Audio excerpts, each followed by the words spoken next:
Good evening, brothers and sisters. How are you doing? I hope that you had a wonderful Monday.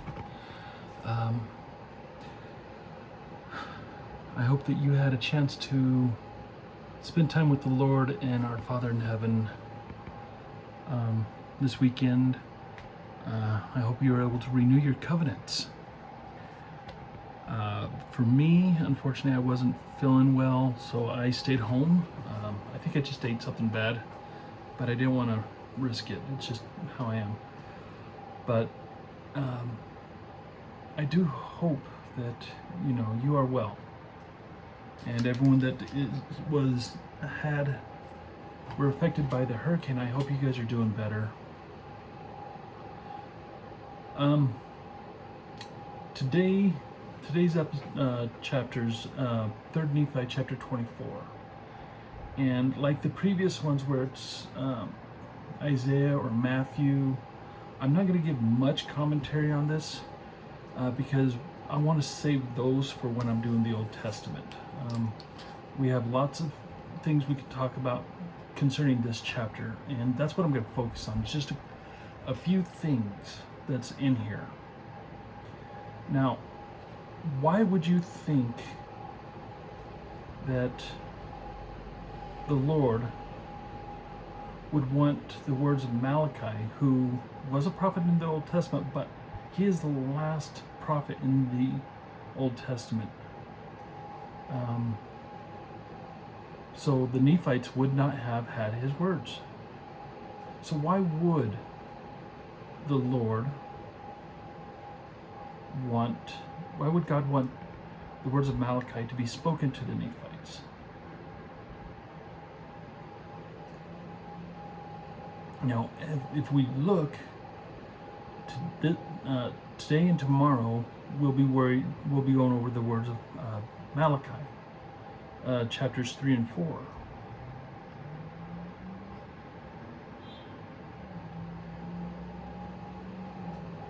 Now, in verse 3, or chapter chapter 24, starts off that God commanded Jesus to speak the words of Malachi.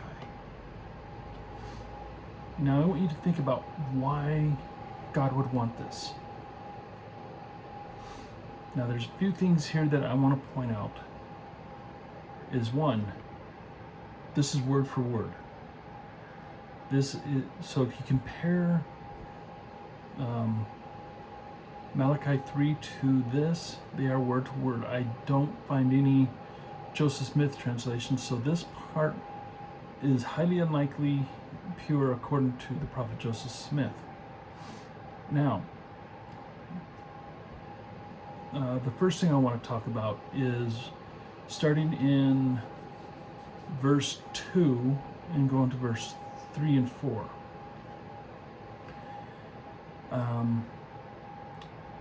In verse 2, Christ says, or Malachi says, "For he is like a refiner's fire, like a fuller's soap."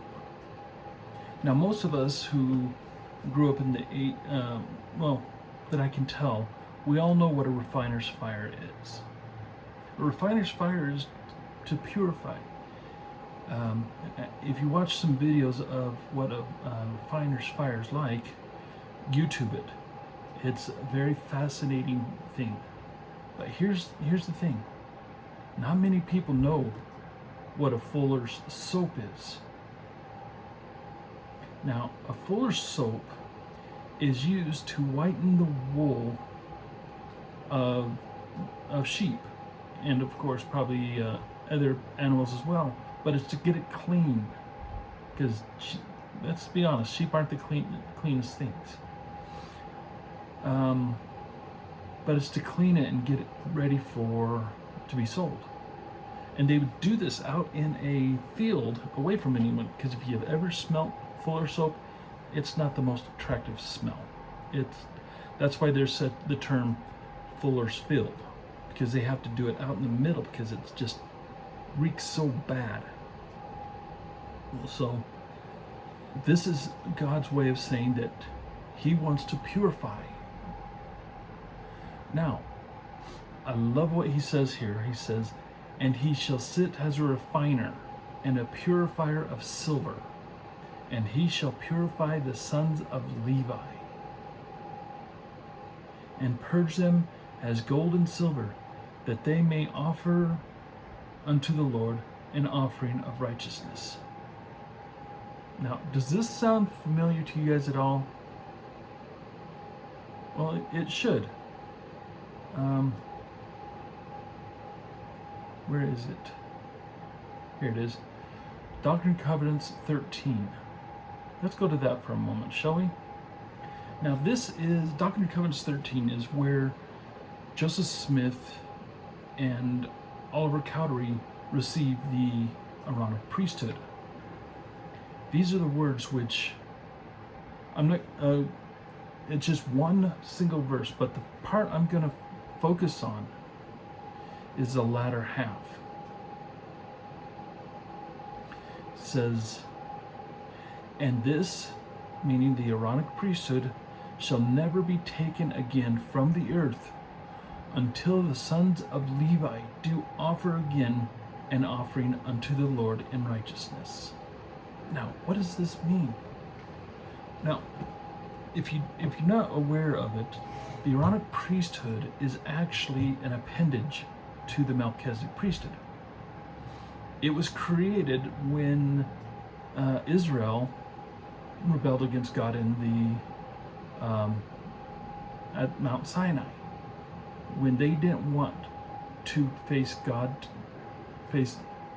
Himself. They wanted Moses. They did the whole rebellion against him, creating an idol at the foot of the mountain of God.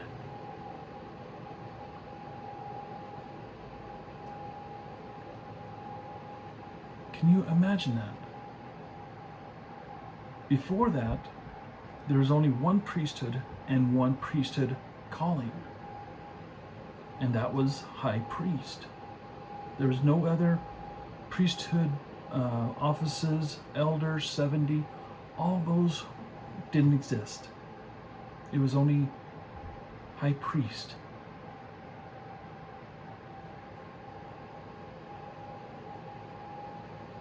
So the sons of Levi making an offering unto the Lord in righteousness will cause that the Aaronic priesthood, which also contains the Levitical priesthood, to go back into the Melchizedek priesthood. Now that brings up many questions to me. What will happen to all those who hold the office of deacon, teacher, priest? What will happen to those offices? Well, here's a thought. They would just be brought into the Melchizedek priesthood. Now, from my studies, I've also seen where the office of elder will also be dissolved at one point in the future, where everyone will be high priest, where all men will hold the high Melchizedek priesthood and be high priests. So think about that. That's a very interesting little phrase right there. And I like it at the verse 4. He says, then shall the offering of Judah and Jerusalem be pleasant unto the Lord, as in the days of old, as in former years. I love that. That is beautiful. But now, we're going to go to something that's a wee bit more on the serious side.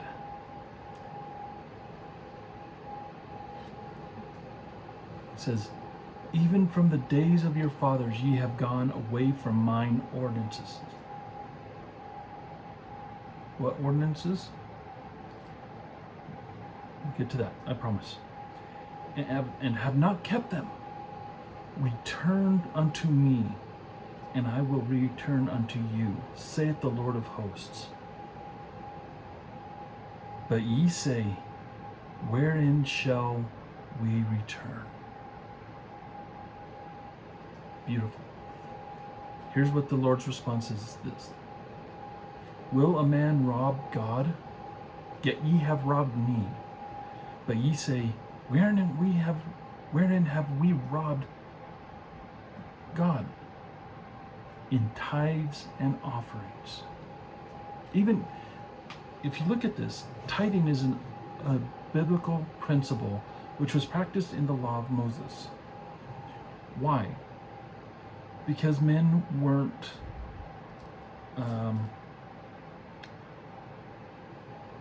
there is what's called the United Order, or the law of consecration. And if you look at people like Enoch and his people, not Methuselah, Melchizedek and his people, city of Salem. These are just two examples of people who lived the United Order. They didn't do a tithing system. The United Order is where, how do I say this? It's where everyone gives everything they possess to the Lord. Every book, every piece of clothing, everything belongs to the Lord. But then the Lord in return gives back that which is needed by that man and his family. Now on paper, it looks much like the law, or looks much like communism. The problem with communism is it's not voluntarily. Now, I'm going to get a little political here, so if you'll forgive me. What's the difference between communism and the United Order? Communism is force upon people.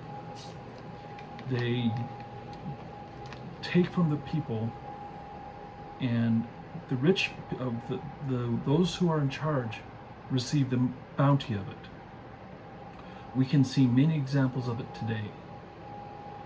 But what is the United Order? Why is it in communism so much alike? The United Order, or the law of consecration, is where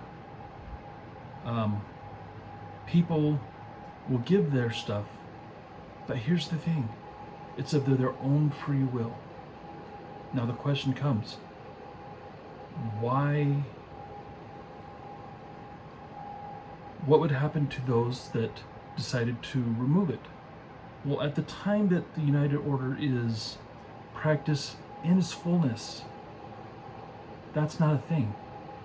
Everyone's heart is towards unity together. And the Lord makes sure that no one is starving, no one is going without, no one is homeless. If you look at communist companies, especially during World War II, these people starve. They receive rations from the government, while the rich just eat of the abundance of the land. But yet, in the United Order, no one is starving.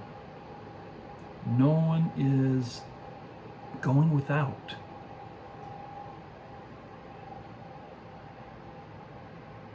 Of course, no one's getting fat. Everyone has their own property, which in communism, everyone gives the property to the government, and the government can come in and say, we're taking this away from you. When the law of consecration is practiced, the church won't come in and say, we're taking this away. In fact, when a family grows, and say a son or child gets married and they move out, they will receive a land of their own. And this will continue this way for the whole millennium. This episode brought by Coke Zero Cherry. I'm joking. But I didn't even want to talk about this originally. When I was studying this did not even come to my mind. So this is impromptu, showing you that these videos are 100% pure raw. I love it. All right, so I do want to talk about one thing here. Verse 10. Bring ye all tithes into the storehouse, that there may be meat in my house, and prove me now herewith, saith the Lord of hosts, if I will not open you the windows of heaven, and pour you out a blessing, that there shall not be enough to receive it. Now, while this is not a prophecy, this is a promise. But this exact thing happened in real life. In 1899, the church was under President Lorenzo Snow, and the church was $2 million in debt, which today would be an equivalent about 62 to 64 million. Still a drop in the bucket compared to what the church's finances are. So, and they couldn't get it paid off. Some of the payments were being late. And so the Lord inspired Lorenzo Snow to go down to St. George, where it was hurting the worst. There was a drought that was so bad that they had not seen rain in many years. If I'm correctly, it was like 34 years or so. I cannot remember the number, but it's been forever since, and nothing grows. So the Lord tells Lorenzo Snow to go down to St. George, but doesn't tell him why. So him, his wife, and his son Leroy get on a train with a lot of the general authorities. Now, I've been down to St. George. I lived down in St. George for a great number of years. Well, 4 years. And I lived a block from the St. George Tabernacle. And it's not very big comparatively, but when President Snow got down there, well, one thing I want to point out in the video, there's actually a movie of this, and I'll try and remember to put it in a link to it in on YouTube down at the bottom in the description, so you can watch it. Very good movie. I highly recommend it. I enjoyed it. But as he's traveling, he sees that riverbeds have been dried up, cattle dead. There's nothing living down there. It's, in fact, if it wasn't for this, within just a few years, if not that year, all saints would have to leave that area. It would have not been habitable. People wouldn't have been able to survive without any rain. This is me here.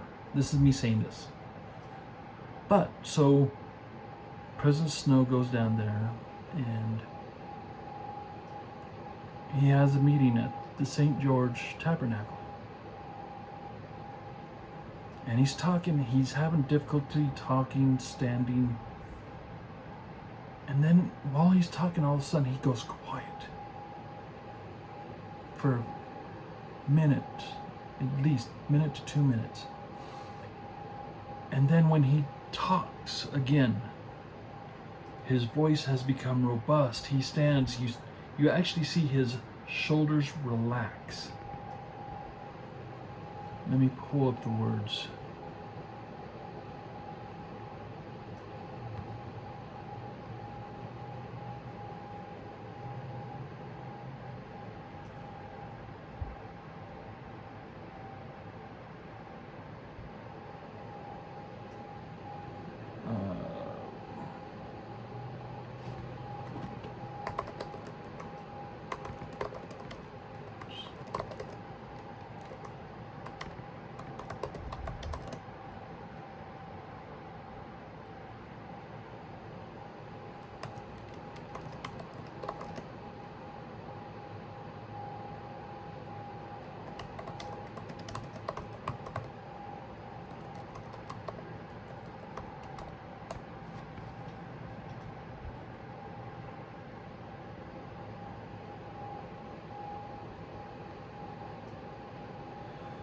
Let's see if this is it.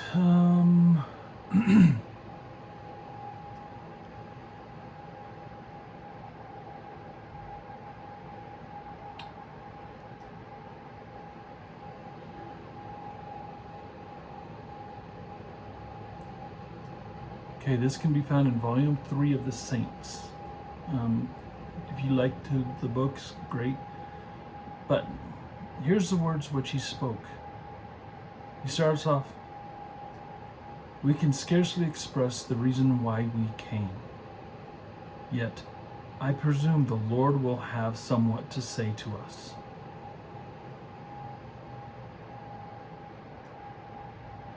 He then says, after a brief pause, "The time has now come for every Latter-day Saint who calculates to be prepared for the future, to hold his feet strong upon the proper foundation, to go and do the will of the Lord, and to pay his tithing in full. That the word of the Lord to you, and it will be the word of the Lord to every settlement throughout the land of Zion."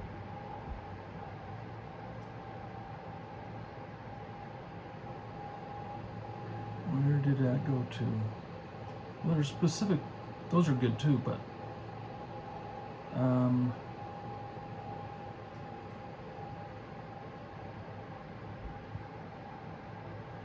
well, this is the only one. It says,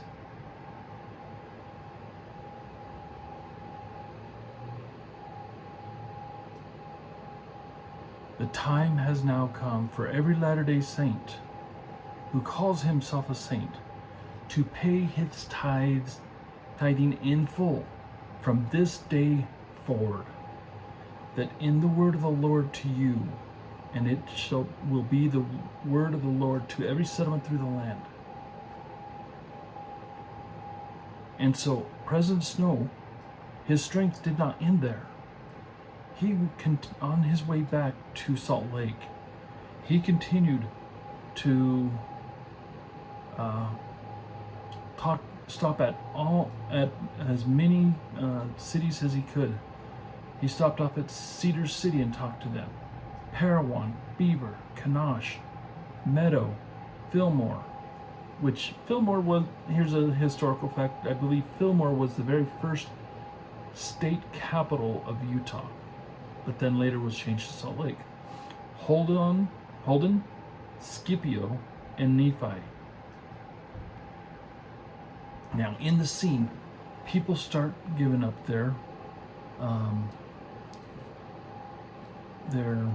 starts paying their tithing. Back then, tithing was paid by donating like crops and stuff like this, but people also paid money. And one scene I loved, this young boy, I guess he has like 10 chickens. He hands this chicken to the bishop, and he says, "Are all your chickens this big?" And he says, "No, sir, not all of them are as good as this one." But he figured he should give the best to the Lord. I love that. I should give the best to the Lord. Now, did the Latter-day Saints receive blessings right away?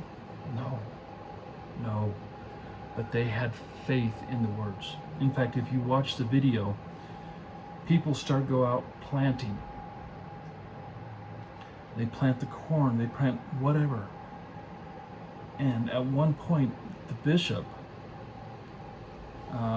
he starts to waver a little because it's been a month and yet still no rain. Now, this President Snow talk happened in May of 1899, and it came to pass 3 months later, in August, President Snow received a telegram with news that heavy rain had descended in St. George. course, if you watch the movie, President Snow, at one point, he's too tired to eat. He just wants to go up, and you see his son come up to get him for check on him, and he's in prayer, and he's pleading with the Lord to bless them because they have been paying tithing. More tithing had been paid in that time than at any time previously, if I'm remembering correctly. And he's praying that God will bless the saints. Well, in August of 1899, President Snow gets the word that it is raining in St. George. The windows of heaven have opened and started to bless the saints. Now, from the time that this begins in May of 1899, or maybe it was June of 1899, the church pays off $2 million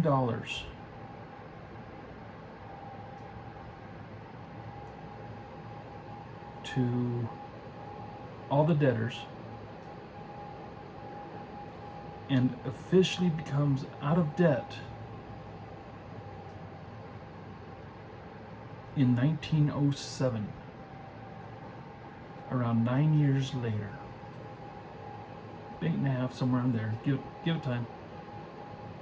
But the windows of heaven not only blessed the people for paying their tithing, but also blessed the church. Today, when we pay tithing, I don't think many of us think about this. We just do it on instinct. We just pay our tithing. But we notice how our lives change. When I started coming back to church, I had a lot of doubt about paying tithing. I'm like, that's money I could use to pay bills and stuff. Of course, I wasn't actually concerned with bills. I was just concerned with myself.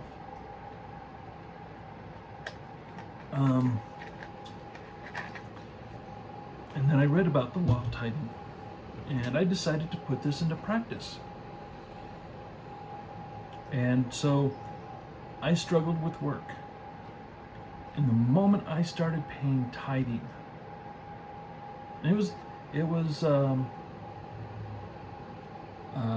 temp jobs mostly, but when I would pay my tithing,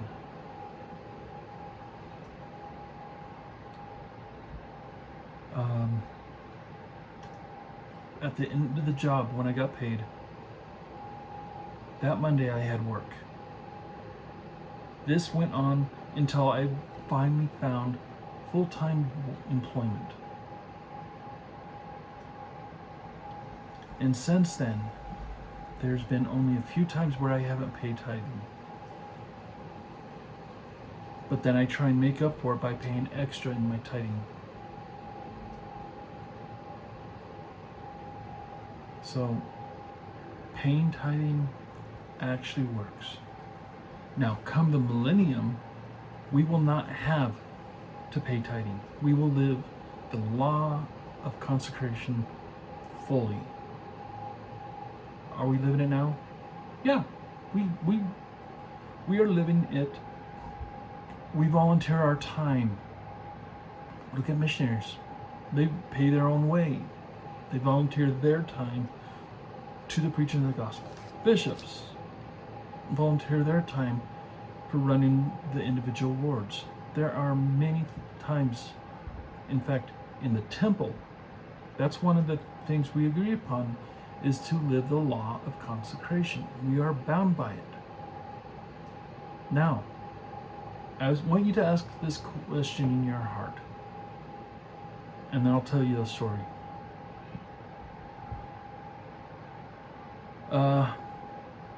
If the Lord came to you, well, if the president, let's go there. If the president of the church comes to you and asks you to donate everything you have, your house, your savings, all your vehicles, all your property, donate it to the church, would you do it? Answer that only in your heart. Now, I don't remember who it was. It was probably President Snow, but I can't remember precisely. The church was in debt, and there was a wealthy man who had gone into the tabernacle and had promised that whatever the Lord would do, he would do it. Hearing this, President Snow, I'm just going to say it's President Snow because I can't remember, went up to the gentleman. They happened to be in the chapel together, or in the tabernacle together. But President Snow heard this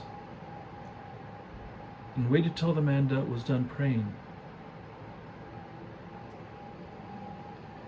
and asked the man if he would be willing to give some money to get the church out of debt. Well, immediately the brother said, "No, I can't." Now, I can't remember if that's the full story. If you want to research it, you're welcome to, but it's what I remember. Take it as you want. But that's what I wanted to talk to you today about this chapter. Now, this chapter is actually one of the longer ones in the recent time because of everything we talked about. But I want you guys to know that living the law of tithing is extremely important, and we need to do it. If you want blessings, take up Malachi's challenge. Take up the Lord's challenge. Prove me herewith, saith the Lord of hosts, if I won't pour out windows of blessings so much that even the windows of heaven. I know I just misquoted that, but you know what I mean. Thank you for joining, my friends. I love you, I pray for you, and I hope that you have a wonderful day tomorrow. And these things I say in the name of Jesus Christ. Amen.